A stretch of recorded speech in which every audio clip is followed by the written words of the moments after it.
ఇక వివరాలకు వెళ్తే రాఖీ పౌర్ణమి పర్వదినాన్ని పురస్కరించుకుని సీఎం రేవంత్ రెడ్డికి మంత్రి సీతక్క రాఖీ కట్టారు.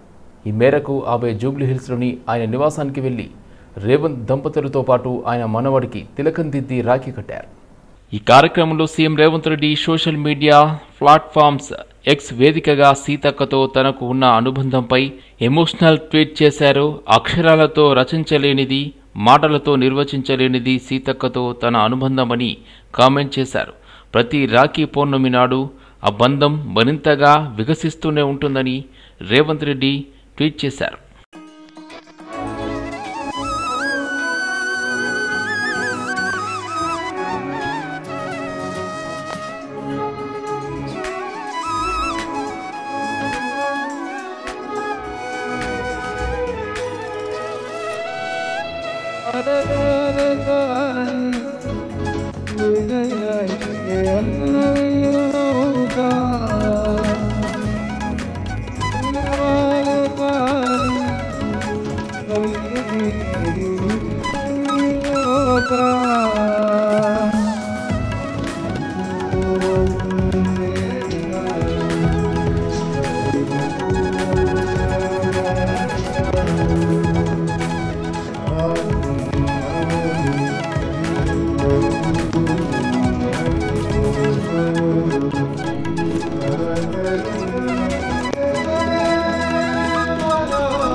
సోదర సోదరీమణుల మధురమైన అనుబంధానికి ప్రతీకగా ప్రేమతో పాటు పరస్పర రక్షణకు సంకేతమైన రాఖీ పండుగను ఈరోజు కుటుంబ సభ్యులందరితో ఆనందంగా జరుపుకోవడం జరిగిందని, రాఖీ కట్టి దీవించిన మా సోదరీమణుల మమకారం, సోదరుల హృదయపూర్వక రక్షణ వాగ్దానం ఈ పవిత్ర బంధాన్ని జీవితాంతం మరింత బలపరుస్తాయి అన్నారు పొన్నం ప్రభాకర్.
రాఖీ పండుగ సందర్భంగా మాజీ మంత్రి మేడ్చల్ నియోజకవర్గ శాసనసభ్యులు మల్లారెడ్డి బోయినపల్లి క్యాంపు కార్యాలయంలో మేడ్చల్ నియోజకవర్గం మహిళా నాయకులు, మహిళా కార్యకర్తలు, అభిమానులు రాఖీలు కట్టి స్వీట్లు తినిపించి పండుగ శుభాకాంక్షలు తెలియజేశారు.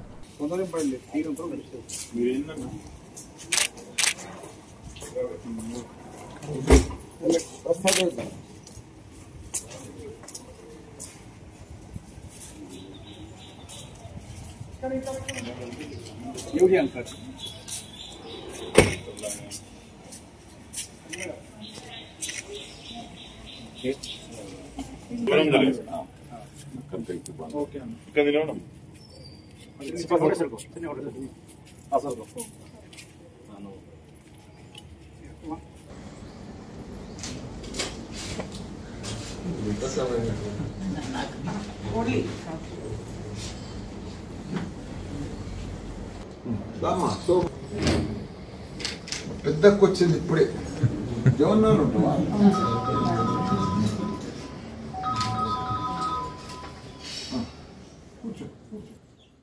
ఫోన్ ట్యాపింగ్ కేసులో ఇప్పటి వరకు చర్యలు లేవని కేంద్ర మంత్రి బండి సంజయ్ విమర్శించారు.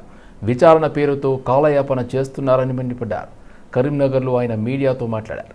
భారత రాష్ట్ర సమితి, కాంగ్రెస్ పార్టీలు సహకరించుకుంటున్నాయి. ఫోన్ ట్యాపింగ్ కేసులో రాధాకిషన్ రావు వాగ్మూలంలో కేసీఆర్ పేరు చెప్పారు. ఫోన్ ట్యాపింగ్ జరిగిందని కవిత కూడా అన్నారు. ఆమెకు కూడా లీగల్ నోటీసులు ఇస్తారా? తండ్రి తాత పేరు చెప్పుకుని నేను రాజకీయాల్లోకి రాలేదు, ఫోన్ ట్యాపింగ్ చేయలేదని కేటీఆర్ ప్రమాణం చేయగలరా? కేటీఆర్కు సవాల్ విసురుతున్నా. నేను నా కుటుంబం వచ్చి దేవుడి ముందు ప్రమాణం చేస్తాం. సొంత పార్టీ నేతలపైనే కేసీఆర్కు నమ్మకం లేదు. అప్పట్లో మంత్రులు ఎమ్మెల్యేల ఫోన్లు ట్యాప్ చేశారు అని బండి సంజయ్ అన్నారు. నువ్వు చేసిన తప్పిదాలను కప్పిపుచ్చుకోవడానికి లీగల్ నోటీస్ ఇస్తా అని చెప్పి బెదిరిస్తున్నావు. ఏదో ఒక నోటీస్ ఇచ్చి బెదిరించి అట్నే భయపడతానుకుంటే నీ మురుకత్వం. నేను నీ లెక్క అయ్య పేరు చెప్పి రాజకీయ కష్టం కాదు. నేను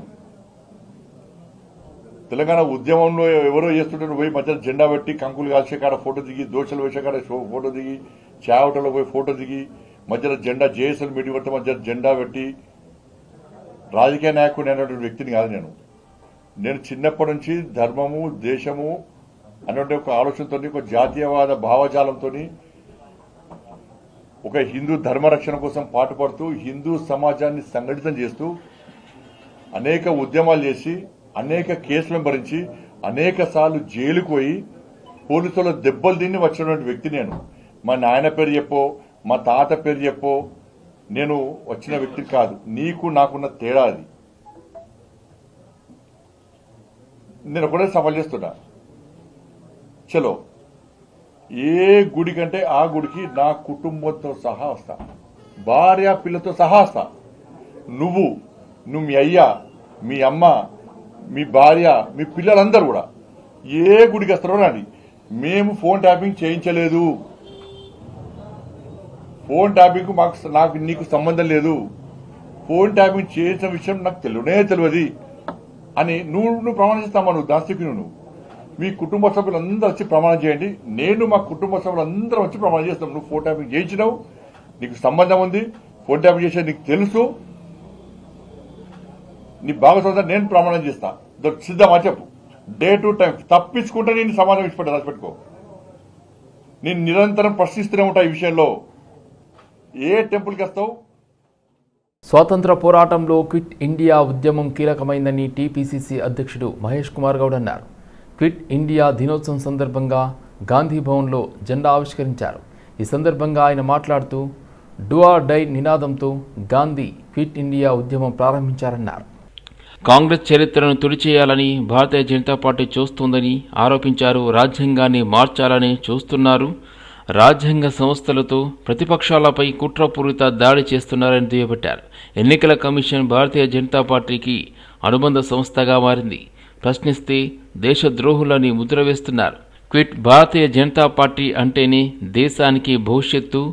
కాంగ్రెస్ పార్టీ దేశ రక్షణ కోసం పనిచేస్తుంది. భారతీయ జనతా పార్టీ కులాలు మతాల పేరిట భవిష్యత్తు లేకుండా చేస్తుంది. దేశ స్వాతంత్రం ఉద్యమంలో ఒక్క భారతీయ జనతా పార్టీ ఆర్ఎస్ఎస్ నాయకుడు లేడు అని మహేష్ కుమార్ గౌడ్ అన్నారు. గాంధీ మహాత్ముడు 1942 ఆగస్టు 8న బొంబాయిలో క్విట్ ఇండియా ఉద్యమాన్ని ప్రారంభించినాడు.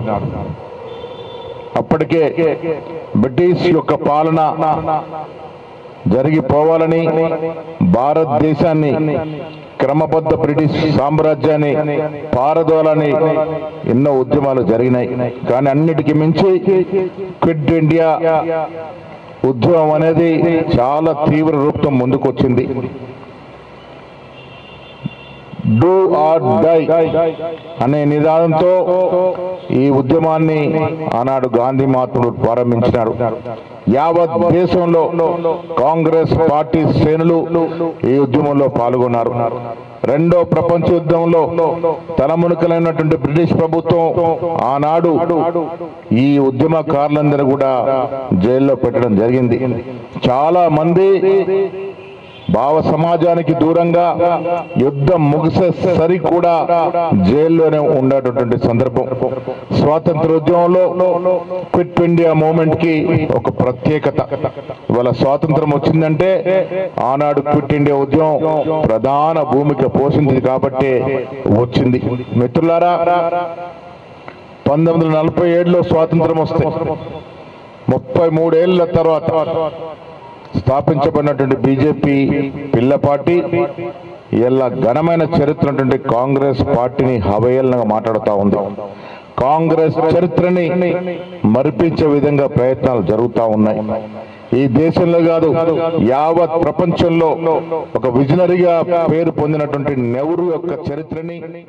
రాజకీయ వేదికలపై భిన్న సిద్ధాంతాలతో ప్రయాణిస్తున్నప్పటికీ వారి మధ్య ఉన్న సోదరానుబంధం ఎంతో ప్రత్యేకం. రాఖీ పౌర్ణమి పర్వదినాన్ని పురస్కరించుకొని ఆంధ్రప్రదేశ్ బీజేపీ అధ్యక్షురాలు దగ్గుపాటి పురంధరేశ్వరి తన సోదరుడు హిందూపురం ఎమ్మెల్యే నందమూరి బాలకృష్ణకు రాఖీ కట్టి తన ప్రేమను చాటుకున్నారు.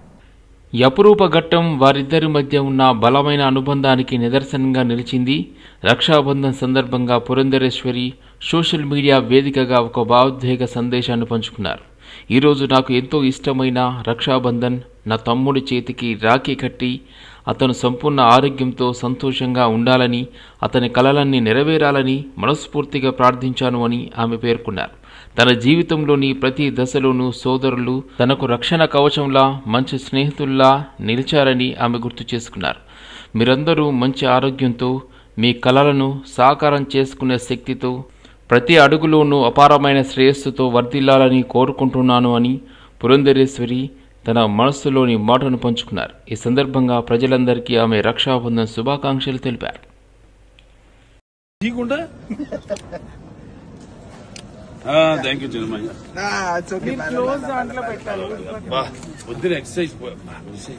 నేను కొంచెమే పెడతాను, బాగా ఎక్కువ పెట్టను. నాకు పర్లేదు, డబ్బు ఏంటది కాగితంతో పెడుతున్నాను నువ్వు నాకు.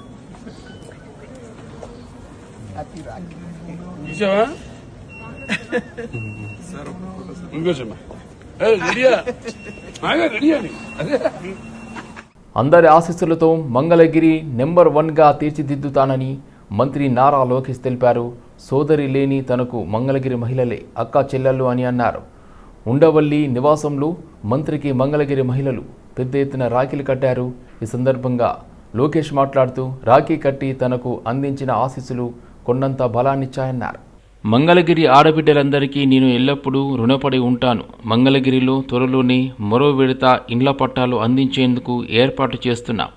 రాష్ట్రంలో కూటమి ప్రభుత్వం అధికారంలోకి వచ్చాక నియోజకవర్గంలో 200 అభివృద్ధి కార్యక్రమాలు ప్రారంభించాం. అండర్ గ్రౌండ్ డ్రైనేజీ, విద్యుత్, గ్యాస్ పైప్ లైన్ల ఏర్పాటు, 100 పడకల ఆసుపత్రి, స్వర్ణకారుల కోసం జెమ్స్ అండ్ జ్యువెలరీ పార్క్ వంటివి పురోగతిలో ఉన్నాయి. నియోజకవర్గం వ్యాప్తంగా రోడ్లన్నీ అభివృద్ధి చేస్తున్నాం. మహాప్రస్థానం పేరుతో శ్మశాన వాటికల నిర్మాణం, పార్కుల అభివృద్ధికి చర్యలు చేపట్టాం. రాష్ట్ర ఆర్థిక పరిస్థితి బాగోలేకపోయినా మంగళగిరి నియోజకవర్గంలో అనేక అభివృద్ధి కార్యక్రమాలు చేపడుతున్నామని పేర్కొన్నారు.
గత కొన్ని రోజులుగా కురుస్తున్న భారీ వర్షాలకు హిమాయత్ సాగర్ నిండు కుండను తలపిస్తుంది.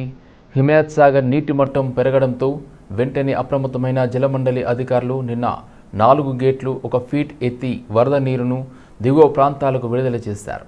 ఎంతో వరద నీరు Himayat Sagar outer ring road service రోడ్డుపై నుండి వెళ్తుండటంతో వెంటనే అప్రమత్తమైన పోలీసులు రాజేంద్ర నగర్ సర్వీస్ రోడ్లో రాకపోకలు నిలిపివేశారు. ప్రధానంగా సర్వీస్ రోడ్లో రాజేంద్ర నగర్ నుండి అప్పా జంక్షన్ వెళ్లేవారు, అప్పా జంక్షన్ నుండి రాజేంద్ర నగర్ వచ్చేవారు బండ్లగూడ, కిస్మత్పూర్, బుద్వేల్ నుండి వెళ్లాలని సూచించారు.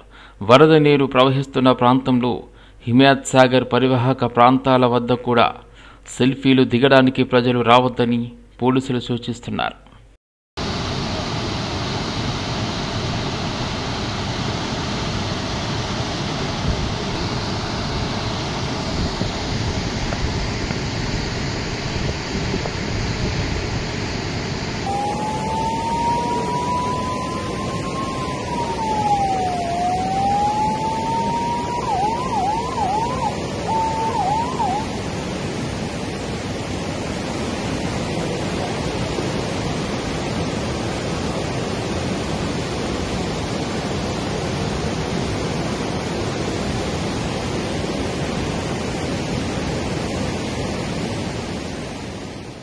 డిఎంఆర్ఎల్ చౌరస్తా ఫిసల్ బండాలో రోడ్డు పక్కన బొలూరు వాహనం టైర్ మారుస్తుండగా వేగంగా వచ్చిన శాంట్రో కారు ఢీకొట్టింది.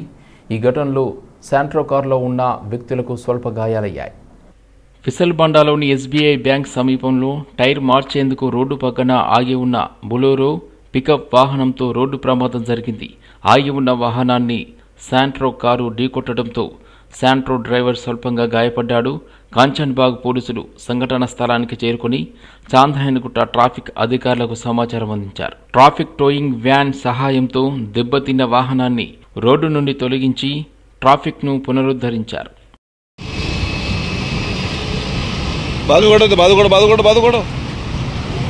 सिग्नल खुल गया।